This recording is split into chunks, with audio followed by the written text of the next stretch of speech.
Hello, welcome back to Hazel Jane Tarot, and today I'm filming my September favourites for September 2020.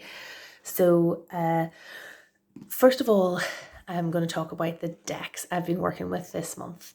And there's no surprises here if you've been following me on Instagram or watching some of the readings I've been doing this month.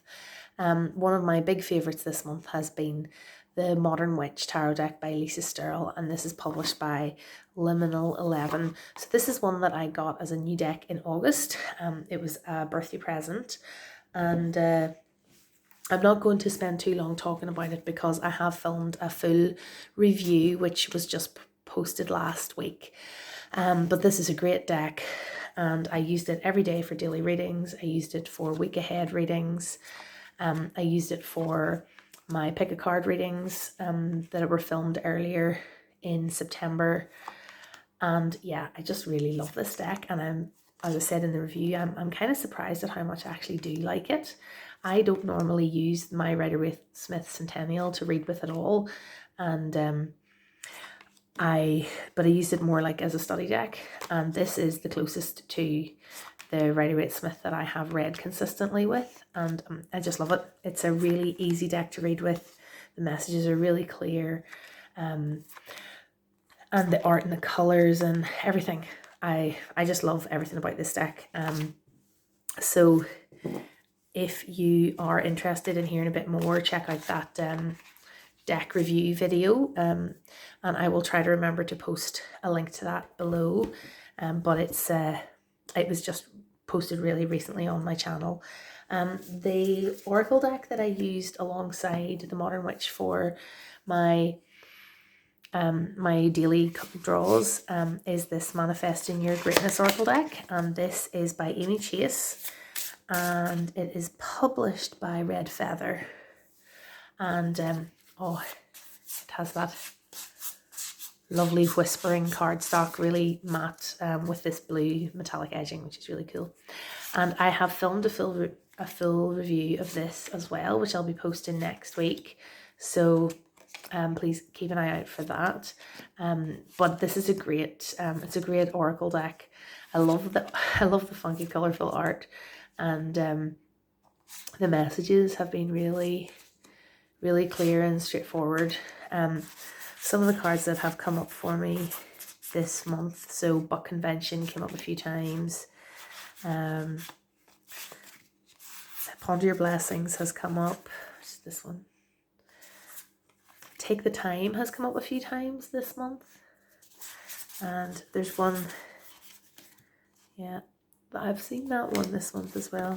Fear Nothing has come up for me a few times, and this one, I particularly like this one. It's not even about you. Fine. So that has been drawn a few times. So there's loads of cards I haven't seen all month, but a few came up more than once. I love that solid blue for some reason in that card. But yeah, this is a gorgeous deck, and it's mass market and really easily available, as is the Modern Witch Tarot. So those were two lovely decks, and basically they're the ones that I worked with most throughout the month. I did get a few new tarot decks this month. Maybe it's confession time. I went a little bit crazy in terms of buying independent decks, and so one of the decks that I purchased was the Shimmering Veil Tarot by Cilla Conway. Initially, when I first encountered this on Instagram, I thought this was not a deck that I would enjoy at all. I didn't really like the look of the art, and I immediately discounted it as a deck that I would probably definitely never get. But the more I saw pictures of it online, the more I started to see the card image. You know, I could sort of understand the art after I'd seen it a few times, and then I started to suspect that it would actually be a really deep deck for me to work with and give me a whole new way of looking at tarot. And a lot of people were saying it was very good for spiritual work. Look at that silver edging in the back. Talk about the shimmering veil. Beautiful. So I ended up going ahead and getting it. This was not a cheap deck, but it was delivered within the UK, so for me postage and packaging wasn't as bad. as it can be when I order from America. But so far, absolutely no regrets with purchasing this deck. I've done a few readings with it, and it has been quite deep and has spoken quite clearly, in readings. So I expect you'll be seeing a lot more of this, and I'll be filming a full review of it in due course once I've had a chance to work with it in some depth. So that's the Shimmering Veil, which I've worked with and enjoyed quite a lot this month. Another few decks that were new this month that I haven't really had a chance to work with yet. This is the Afro Goddess Tarot Arcanas, which, again, I've only done a few card pulls from it. I haven't really worked with it properly, and as a result you can see that it's still totally in order. So it has these absolutely beautiful backs, and then this gold edging, and then the front, while the back is kind of shiny, the front is totally matte. So this deck is really colourful, really beautiful, and yeah, this was another kind of expensive purchase, but I'm really looking forward to getting some time to work with it properly. I think it will be quite a nice straightforward deck to read with, because the images are, as you can see, based on the Rider-Waite-Smith. So I'll not flick through too much more of that right now, but that's the Afro Goddess Tarot Arcanas by Andrea Furtick. So it's an independently published deck, and I got it here in the UK from Little Red Tarot. There is a new edition of this deck, like a special edition with kind of holographic cardstock coming out as well, that if you're interested in it, I would definitely check it out. But it's a gorgeous deck, which you'll be seeing more of in the future when I get a chance to work with it properly. Another deck that was just new this month is the Story Medicine Tarot. This is a deck that, again, I've only pulled a couple of cards from, and it looks like it's going to be a really powerful deck to work with. So as you can see, it's really concerned with femininity and female body, and living in a female body, and sort of experiences around menstruation and childbirth and so on. And yes, there's a lot to go into with this deck, but that is another new deck that I've just received. Well, it was sort of the start of September, but still feels very new to me because I haven't had much of a chance to work with it. Another deck that's new to me this month, although mercifully a little bit less expensive than the last three, is this Tarot of the Divine by Yoshi Yoshitani. And this is a deck that is mass market, and it was just one that I kind of jumped on this one because I'd seen a lot about it on social media, a lot of people getting this deck. It has a nice little guidebook, but there is a big storybook that comes with this that I have also ordered but not received yet. And I'm looking forward to that because it gives the full story behind each of these images is based on a myth or a fairy tale or some other kind of story. Like some of them are religious stories. And I guess, for some people there might be difficulty with seeing their god or goddess that they believe in their religion depicted alongside fairy tale characters. But there's a grouping of basically stories from lots of different cultures, and there's definitely a lot to delve into here, and the art is gorgeous.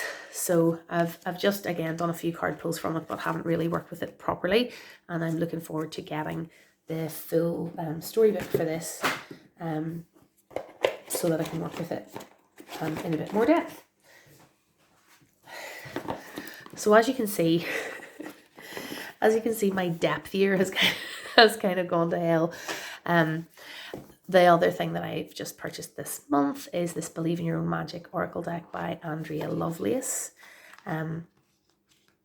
which again I haven't really had a chance to work with. I've really just had a look at.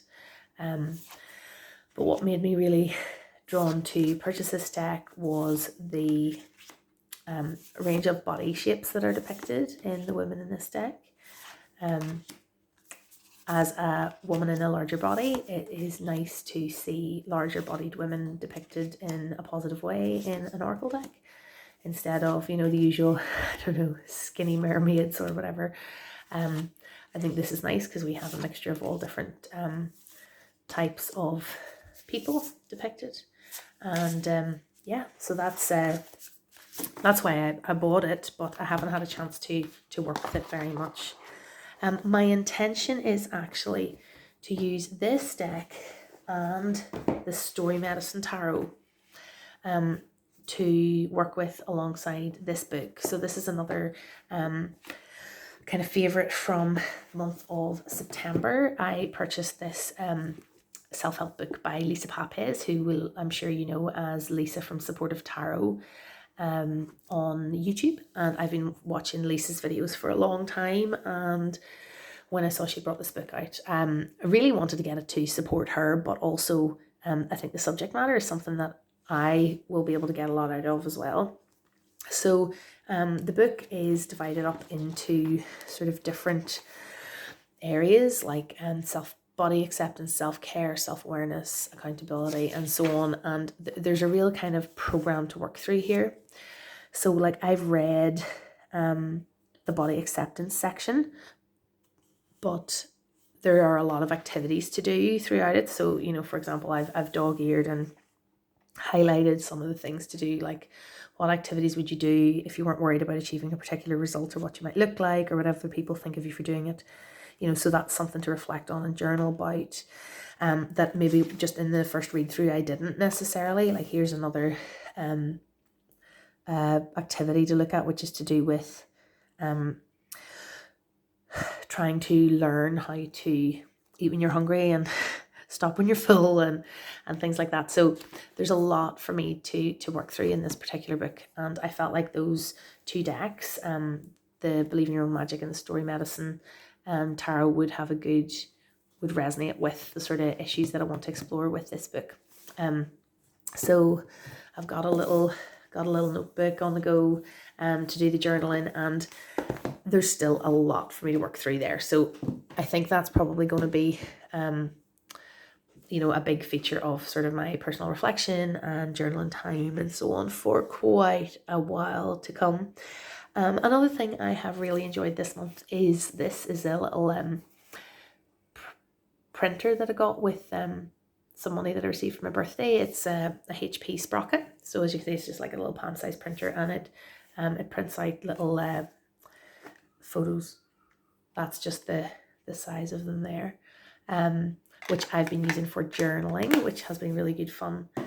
And finally, my last favourite for September was the Taschen Tarot book, which, as you can see, I have already done a video on, which I will try to link below, but it is an absolutely beautiful coffee table book about the tarot and has lots of examples of tarot art from loads of different decks. So that has been a real pleasure to work with as well. So thank you for watching my September favourites, and if you'd like to see more content like this, please subscribe below. And if you've used any of these decks, or you have any comments on any of the books or decks I've talked about today, please comment, and I'd love to chat with you about them. Okay, bye-bye.